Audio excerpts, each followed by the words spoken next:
Could Anthony Black have his breakout season next year?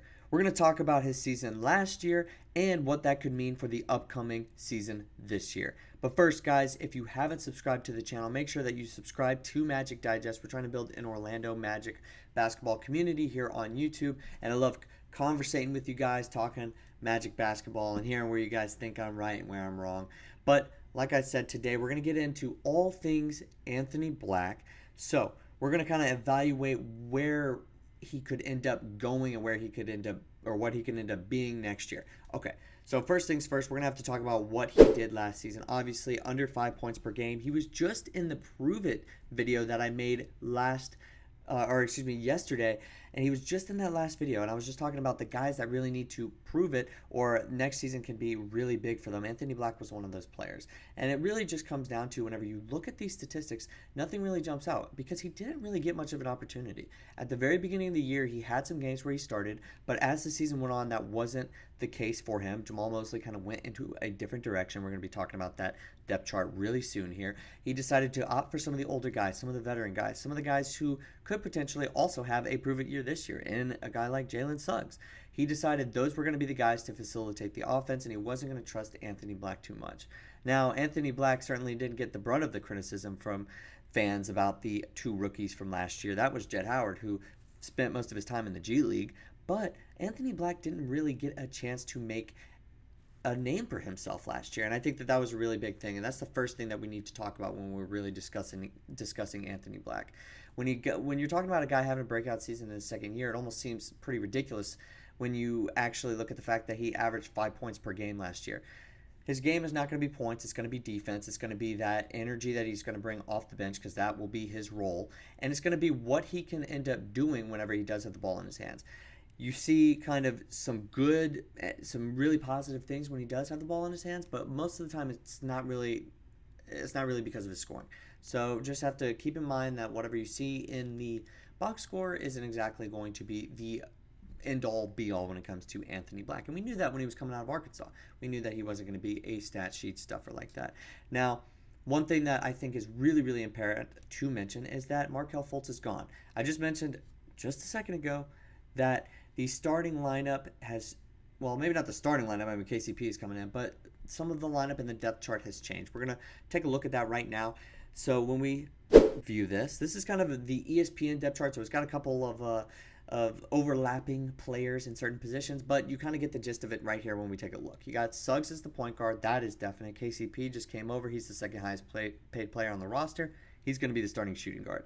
Franz, Paolo, easy money. Wendell Carter Jr., he could either be the 4 or the starting 5. Jonathan Isaac right there as the backup power forward. That's, we could see if Jonathan Isaac ends up starting. I think he probably will. And then Mo Wagner, Goga Bitadze kind of round out that front court big man-esque type of player for the Orlando Magic. Then you got Tristan da Silva all the way down at 4th string. That's kind of a little off, I would say. I think he's going to get more rotational minutes, especially in that backup small forward position where ESPN inexplicably has Anthony Black slotted out. I think he would probably play just any of the backcourt positions. We don't really need him to play any forward positions. Pretty deep there. Obviously, you see Caleb Houston.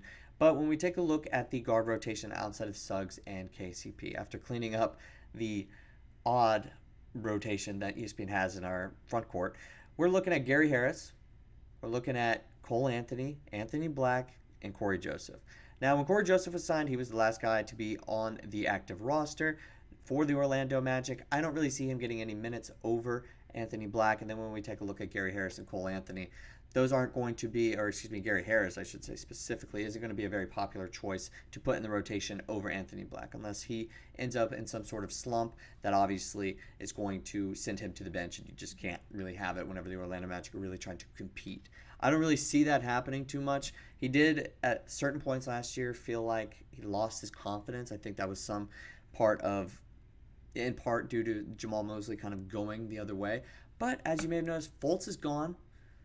You've got Cole Anthony, who might not be here by the season's end. I think a lot of people are on the fence about whether or not he's going to get traded. I did hear from some of you guys last episode that you're good with Cole Anthony getting traded. Like I said, I'm not going to be too cut up about it, especially if a guy like Anthony Black can step in and end up producing at a high level for the Orlando Magic with that. But looks like he's going to get the opportunity if he can slot into that backup point guard facilitator role, because we're looking at it right now, and Jalen Suggs is the only guy who could even really be that guy for the Orlando Magic.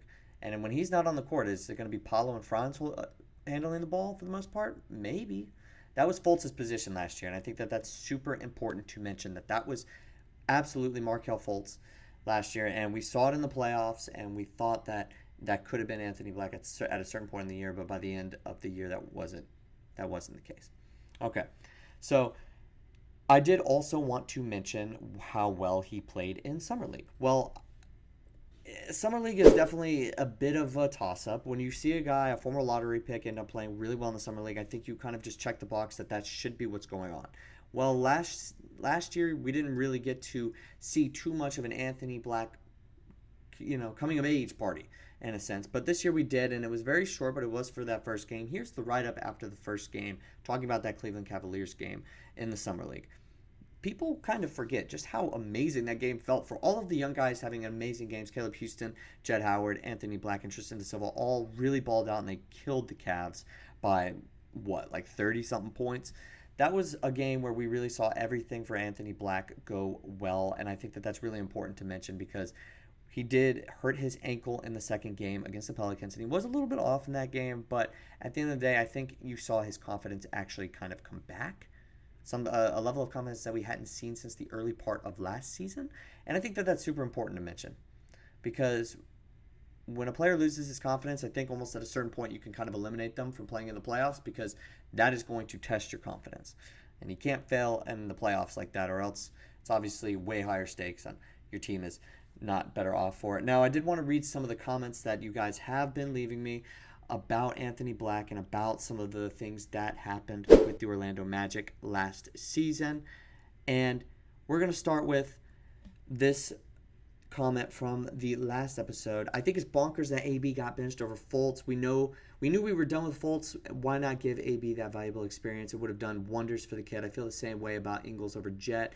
Yeah, Ingles was valuable, but Jett really needed the playing time. I was screaming this the whole year, and people were saying if they aren't good enough, they won't play. I don't think Ingles or Fultz gave us more than they would have. Now they are a year behind in development, not good management, in his opinion.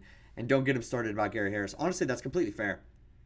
I can completely understand, especially defensively, Anthony Black being out there in that Cavs series. There is a big group of fans that really do truly believe that we would have won that series if Anthony Black was out there more. We didn't get anything from Joe Ingles on the defensive end. Now, Jett Howard remains to be seen. I think when you're stuck in the G League for that long, especially in the first season, it's really tough to put you out there when it comes to the playoffs, especially when you haven't really seen him. But with Anthony Black, I felt like he had plenty of opportunity, especially during the season, to prove himself. And I felt like at times he did, and then at other times he faded. I think he doesn't have his shot right just yet, so it's really tough to put him out there in the playoffs. And when we haven't seen him for an extended period of time, like I said, we're questioning his confidence, and we need him to channel in some sort of confidence that's not going to be there. That's going to be an extremely tough ask and almost impossible, especially for a rookie. But I definitely think we noticed a difference whenever he was out there. When it came to Donovan Mitchell and Darius Garland, he was playing pretty good defense. Now, he was only out there for 2 games, but that would have been something that we would have seen if Markelle Fultz wasn't on the roster, and he's not going to be on the roster this year. Fultz played in all 7 games, and frankly, he didn't really do too much, especially offensively. So we're going to see plenty, I think, of Anthony Black in the coming season. Now, Gary Harris, he played 6 games, too, in the playoffs, and he was fairly okay. Now, I will say, when you have a really poor shooting percentage as he did in those specific games, I'm not going to blame everything on Gary Harris, because that series could have went both ways. Nobody scored, but I'm just saying he had a really poor shooting percentage, but I felt like he made up for it in other aspects. He wasn't so terrible. But Anthony Black, in my opinion, would have been the best of both worlds. Now, there are a couple of other comments that I did want to read out, and I'm just curious of what you guys think about some of these opinions.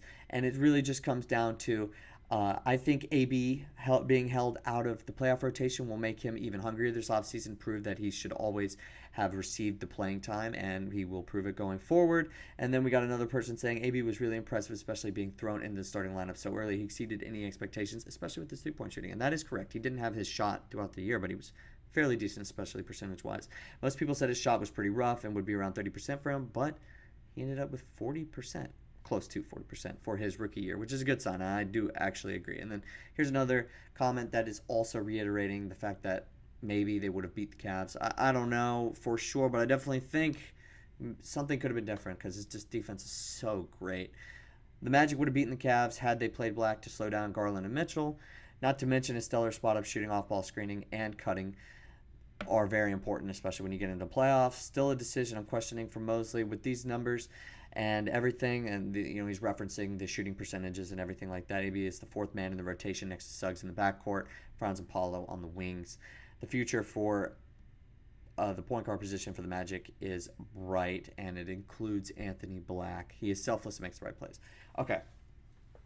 I think all of that is good, and I do think that Anthony Black is going to be a rotational piece next year, but I will say I am still a little hesitant because the more that he plays, the more exposure that he gets, and we're really going to have to see if that jump shot is legit. If it's not, we'll have to probably still take a step back. And if his facilitating can't be at the level of that backup point guard, that true backup point guard, Suggs is going to have it out for him. He's going to have a lot on his plate.